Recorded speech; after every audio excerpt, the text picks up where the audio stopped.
pork. 6 na piraso siya. Ayan.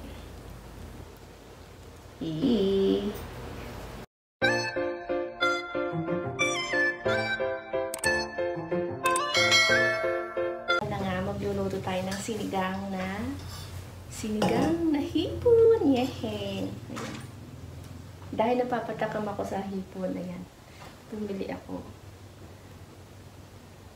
Naalala ko pa tuloy yung asawa ko, pinagluto ko siya nito. Ayan. Sarap na sarap siya sa sabaw. Ayan. Anuhin lang natin yung ano dito.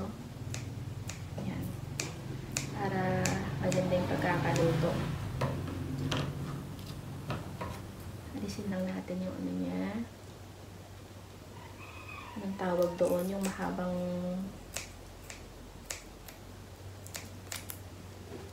ano niya. Ito yung mahabang. Comment nyo nga kung ano yung haba ang tawag dyan. Ayan.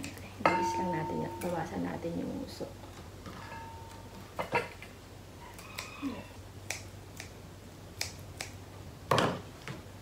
Then, so, ayan na nga. Nakikita ninyo yung ano.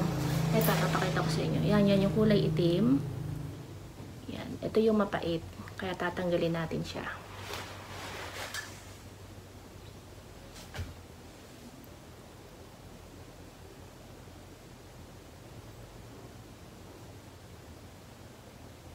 So, ayan na nga. Alisin natin. Yun. Ganun lang kasimple mga lalabs.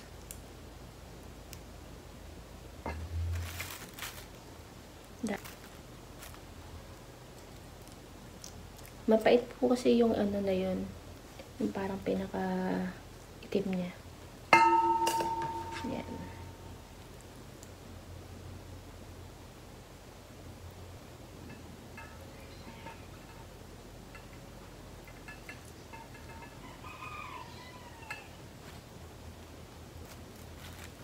Yan.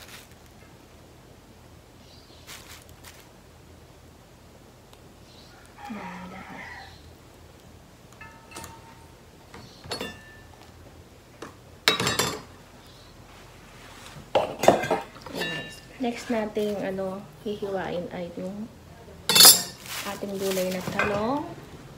Yan, tsaka okra. Gasan ko lang ito. Huhugasan din natin itong talong at saka itong okra.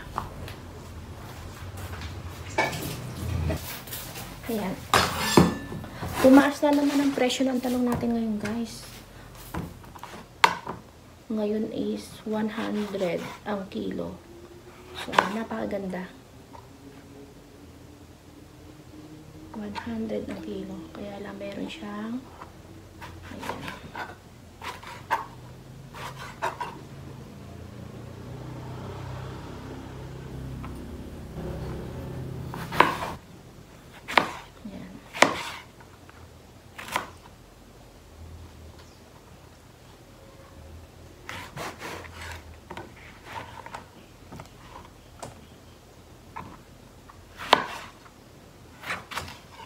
May sira ang ating talong.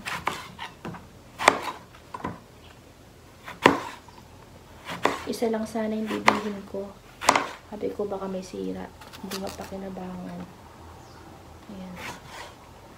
2 piraso nitong talong na to ay 25.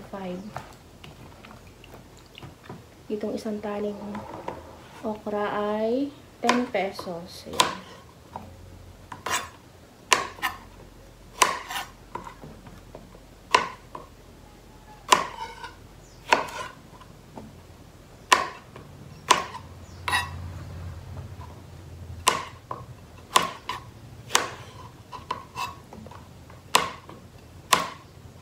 So, ayan mga lalabs.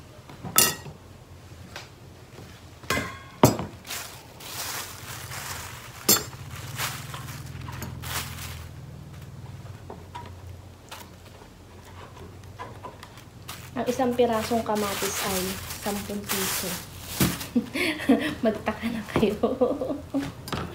Diba? Ayan. Ito naman yung ating 10 pesos na kangkong.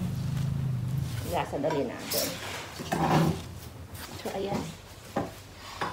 Nahugasan ko na yung talong. Eto na. Ay, ang ano, kangkong. Ganyan lang naman siya. Pwede mo rin siyang isama dahil mura pa yung kanyang ano.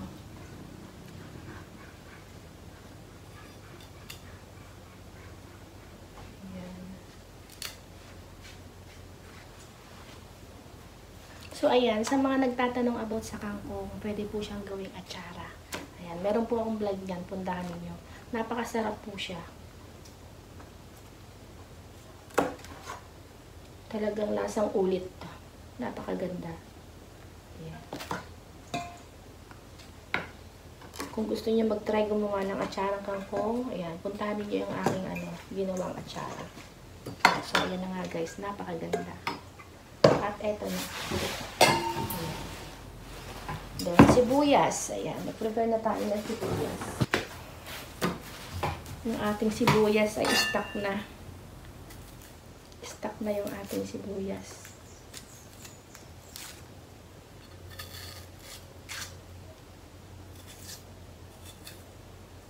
Pag ako ay nagsisigang, hinuhuli ko yung sibuyas. Para, lasa mo talaga siya. Kapit na kapit yung lasa. Wala pala ako nabiling siling green. Pero pwede na yan. Nag-iisang kamatis na yung kinuha ko dahil 10 pesos ang isang.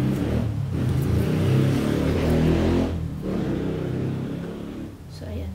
Mag-i-start na tayo magluto. So, ayan na nga guys. Ganyan lang kadami yung ating tubig dahil konti lang naman yung ating hipon. So, ayan, nalagay na natin yung isang pirasong kamatis at papakuluan muna natin siya. Ayan, balikan natin mamaya. So, ayan na nga mga lalabs. Ayan, kulo na yung ating pinakuloang kamatis. Ayan. At atin siyang dinurog-durog. Ayan. Ganyan po tayo pag tayo ay nagsisigang. Inuuna natin yung kamatis at dudurugin. Then next, ayan, bago natin siya lalagyan ng gulay.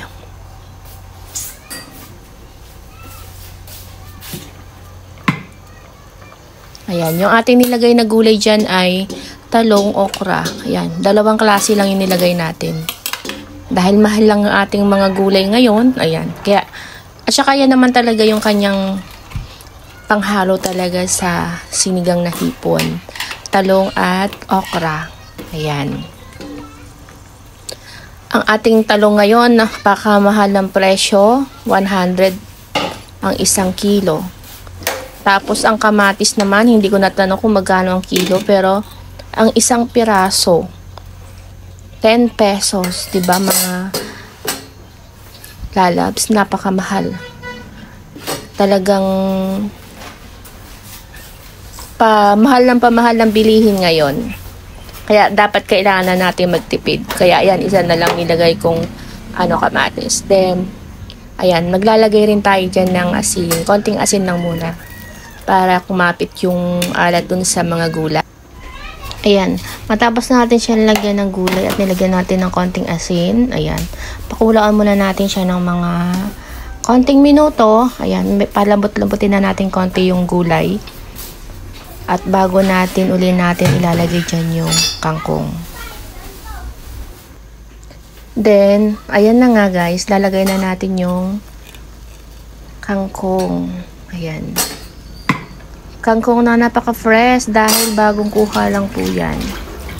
Yan po yung pinagkakitaan dito ng aking mga kapitbahay. Kangkong. Yan ay kanilang tanim pa yan, alagang-alaga nila. Kaya, natuto akong gumawa ng atsarang kangkong. So, ayan. Mga guys, huwag niyong kakalimutang puntahan yung aking video at panoorin. Kung gusto niyo magkaroon ng idea sa paggawa ng atsarang kangkong. Sulit na sulit po siya. For sure, masasatisfied kayo once na nagawa niyo yun. Basta gawin niyo lang po yung step na ginawa ko. Perfect na perfect.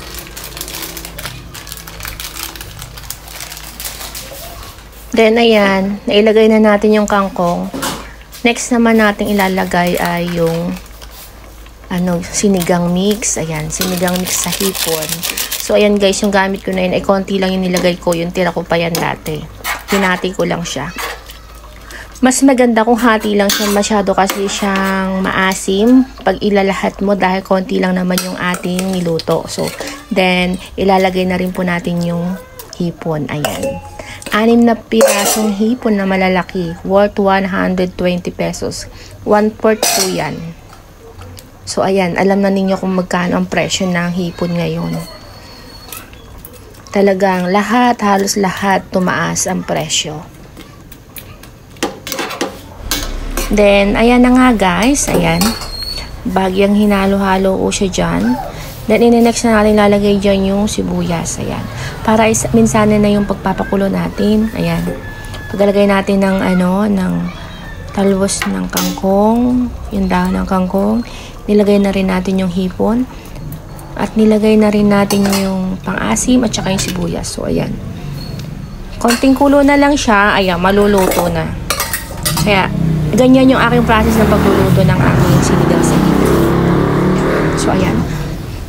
Kung sa inyo, anong klase ng style ng inyong pagluluto, nasa sa inyo lang naman din kung ano yung style ng inyong pagluluto. Pero itong akin, ito yung way ng aking pagluluto. Ayan, share ko lang. Dahil nasa huli yung paglagay ko ng, ng sibuyas para malasa. Hindi ko siya nilalagay sa unahan sa pagsabay sa kamatis kasi nawawala. Try lang rin ninyo, subukan ninyo. Ayan. For sure, yung niya, yung kanyang aroma, pag natikman mo, kakaiba. Ayan, ganyan guys. And then, ayan na nga guys. Makalipas ng ilang minuto, bisitahin na natin. Ayan na yung resulta, diba? Ang ganda, yummy na. Ganyan po talaga ang aking pagluluto ng sinigang na hipon. So, ayan guys, kitang-kita na naman ninyo. Lutong-luto na yan mga guys. Kaya yan, kumbaga, titimplahan na lang muna natin. Nasa sa inyo naman kung yung panimpla, kung maalat ang inyong panimpla, go ahead. Ayan. Ako'y tama lang naman, sakto lang yung aking panimpla. Kaya ayan. Dinagdagan natin siya ng konting asin. So, ayan guys.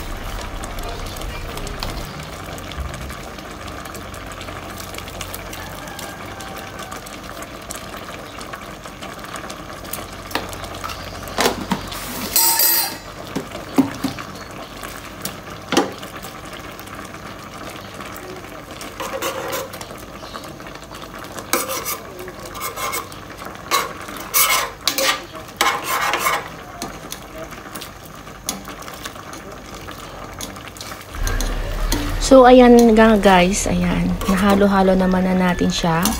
Ayan, tikman natin, syempre, kung talagang dadagdagan pa natin o hindi. Pero sa tingin ko, hindi na. Ayan, ganyan ako guys, ayan, okay na. Ganyan ako magluto ng sinigang na hipon. Looks so yummy. So, ayan na nga mga lalabs. Thanks for watching. Thanks for support my channel. Ayan, isa na namang successful na recipe na ibahagi ko sa inyo. Ayan, sana ma-apply nyo rin sa mga hindi pa dyan, kumukuha pa ng mga ideas about sa pagluluto. Ayan na, try na ninyo. So, ayan, that's all guys. Thanks for watching.